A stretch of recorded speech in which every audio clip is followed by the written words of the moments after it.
Good morning everyone! Welcome back to our kitchen. This is Chef Morris and today tuturuan ko kayo magluto ng Sinuglaw.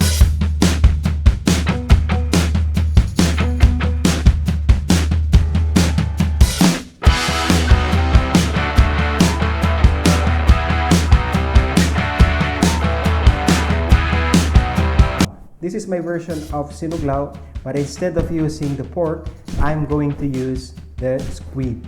Very healthy, very delicious, at higit sa lahat, napakadaling gawin. So simulan na natin. So now I'm gonna preheat my pan. I'll start to cut our squid into 3 parts. I'm gonna cut it in the middle, just like this. Maganda siya kapag inito natin with the slices.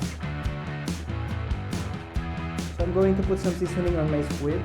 A little bit of olive oil. Some salt. And a little bit of pepper. I'm gonna put just a little bit of turmeric. Kung wala naman, pwede gumamit ng luya. And a little bit of thyme, which is really nice for grilling. Let's just mix it up. Okay. Let it rest for at least 5 minutes. Now I'm gonna cut our tuna. It's about 200 grams. Cut it into small cubes. So gagawin lang natin na meron tayong matalim na kutsilyo para makaiwas tayo sa accident. Then let's grill our squid. You hear the sound? This will be very, very delicious. I will set aside our squid because we don't want it to be too dry. So we have thinly sliced cucumber, some lettuce. I'm gonna put some herbs like basil. I'm gonna put our watermelon, thinly sliced apples, a little bit of chili just to put a little bit of kick to our Kinilaw. Then I'm gonna mix in our tuna. I'm going to put anchovies, but this is optional. This will give more umami taste to our dish. Umami taste means it will be more tasty. So I'm gonna chop it up.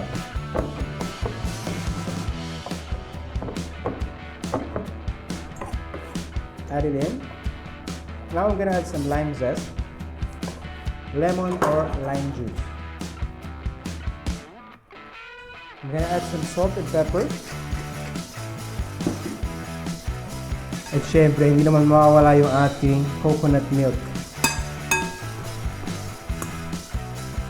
I'll start with the tuna. Let's put our pig, some apples, cucumber, add more coconut milk.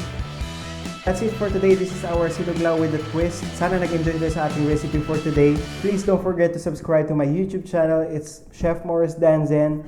Follow me on Instagram, on Facebook. And please don't forget to join my food community on Facebook. It's called All About Food. Once again, this is Chef Morris. Happy cooking mga kapuso!